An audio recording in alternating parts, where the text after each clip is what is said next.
안녕하십니까. 말씀이 힘이 있어 응원하는 교회 신월중부교회 최현강 목사입니다. 예수님께서는 십자가의 고난을 앞두시고 제자들에게 내가 세상을 이기었다라고 말씀하셨습니다. 예수님께서 어떻게 세상을 이기셨습니까? 예수님께서는 제자들이 자기를 부인하고 배반하고 팔 것을 모두 아시고도 그들을 끝까지 사랑해 주시고 계속해서 믿어주심으로 세상을 이기셨습니다. 현대를 살아가는 우리들은 어떤 사람을 끝까지 사랑해주고 믿어주는 것, 그것은 세상을 이기는 비결이 아니라 세상에서 지는 비결이다, 세상에서 망하는 지름길이다 라고 생각하기 쉽습니다. 왜냐하면 이 세상은 그야말로 믿을 사람이 하나도 없는 것일 뿐만 아니라 믿는 도끼에 발등 찍히기에 딱 좋은 곳이기 때문에 그렇습니다. 이런 말들은 분명 틀린 말은 아닙니다. 그러나 우리가 기억해야 할 것은 그렇다고 해서 아무도 믿지 않고 세상을 살아간다면 그 사람은 세상에 속지 않고 살아갈 수 있을지는 몰라도 결코 세상을 이기며 살 수는 없다는 사실입니다. 그런 사람은 세상을 혼자 살 수밖에 없고 또 외롭게 살아갈 수밖에 없습니다.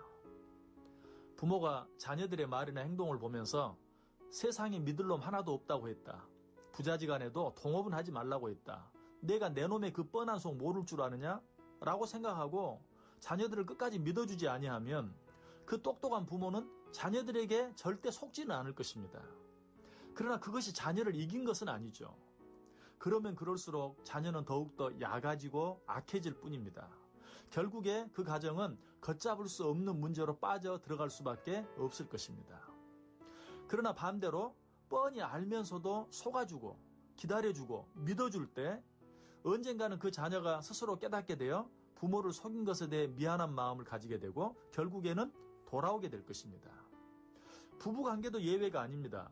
남자는 다 늑대다, 여자는 다 여우다 라는 시각으로만 서로를 쳐다보면 나아질 것이 하나도 없습니다.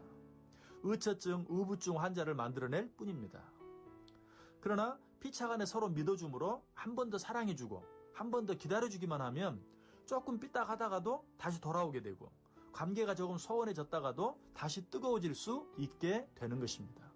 이것이 진정으로 이기는 것입니다. 그래서 사람들은 이구동성으로 지는 것이 이기는 것이다 라고 말하는 것입니다.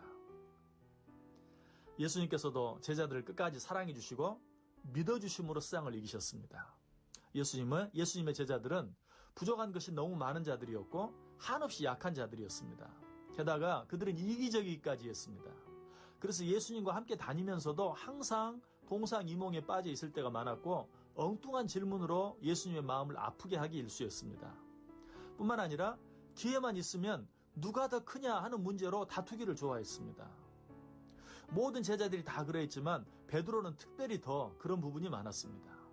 예수님께서는 이 베드로가 자신을 3번이나 부인할 것을 미리 아셨습니다. 아니, 저주까지 할 것도 아셨습니다. 그러나 예수님께서는 이러한 베드로를 향해 그렇게 하지 말아라 라고 말씀하시지 않고 내가 너를 위해서 기도할 테니 그러니 너는 그렇게 한 후에라도 돌이켜 내 형제를 굳게 하라고 말씀해 주십니다. 얼마나 놀라운 인내요, 얼마나 큰 사랑인지 모릅니다. 그러나 이 말씀은 어쨌든 베드로가 자신을 부인하기 전에 하신 말씀이죠. 막상 부인하고 난 후에는 그 마음이 어떠하셨을까요? 화장실 갈 때 마음 다르고 올 때 마음 다르다는 말이 있듯이 정작 베드로가 예수님을 부인하고 저주까지 했을 때는 내가 어떻게 나에게 이럴 수가 있느냐라고 책망하면서 더 심하게 저주를 할 수도 있었을 것입니다. 그러나 예수님께서는 어떻게 하셨죠? 십자가를 지시고 죽으셨다가 사흘 만에 부활하셔서 예수님을 버리고 고향으로 돌아가 다시 고기를 잡고 있는 베드로에게 찾아가시죠. 베드로는 모든 일을 벌써 다 잊어버리고 예전에 하던 대로 태평스럽게 고기를 잡고 있었어요. 그런데 이러한 베드로를 향해 예수님께서는 마치 아무 일도 없었던 것처럼 친절하게 그물을 배 오른편에 던져라고 말씀해 주십니다. 그렇게 해서 베드로는 그물을 들 수 없을 정도로 많은 고기를 잡았습니다. 뿐만 아니라 예수님께서는 그렇게 해서 잡은 고기를 불에 구워 떡과 함께 베드로에게 주셔서 먹게 해주십니다. 그리고 조반을 다 먹은 후에 베드로를 따로 부르셔서 말씀하시죠. 뭐라고 말씀하셨습니까? 요한의 아들 시몬아, 내가 이 사람들보다 나를 더 사랑하느냐? 내 어린 양을 먹이라. 고양이한테 생선을 맡기는 게 낫지 어떻게 그렇게 파렴치한 놈에게 양을 맡기겠습니까? 양을 먹이기는커녕 그 양을 다 잡아먹어버릴지도 모릅니다. 지금까지 베드로가 한 행동을 보면 그 양을 다 잡아먹고도 늑대 다리를 내밀 것이 분명합니다. 그럼에도 불구하고 예수님께서는 그에게 자신의 양을 먹이라고 부탁하십니다. 한 번만 그렇게 하셨습니까? 한 번 더 하시죠. 요한의 아들 시몬아, 내가 나를 사랑하느냐? 내 양을 치라. 자, 이 부탁을 2번 하시는 것으로 끝내셨습니까? 아닙니다. 한 번 더 하셔서 똑같은 부탁을 3번이나 하십니다. 요한의 아들 시몬아, 네가 나를 사랑하느냐? 내 양을 먹이라.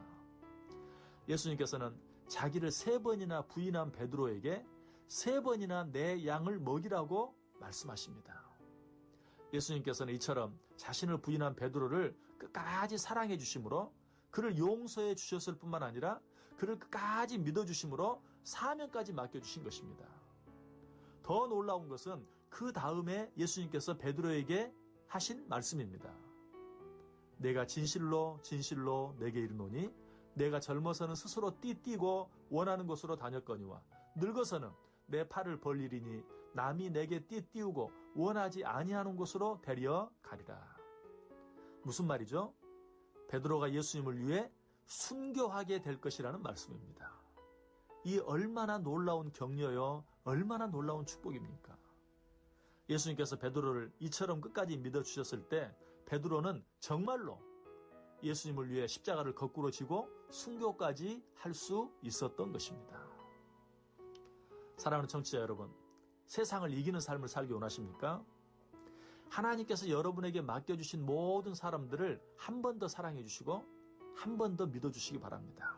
그렇게 할 때만 먼저는 나를 이길 수 있고 한 걸음 더 나아가 죄를 이길 수 있으며 무엇보다도 이 험난한 세상을 이길 수 있게 되는 것입니다. 지금까지 말씀이 힘이 있어 흥황하는 교회 신홀중부교회 최현강 목사였습니다.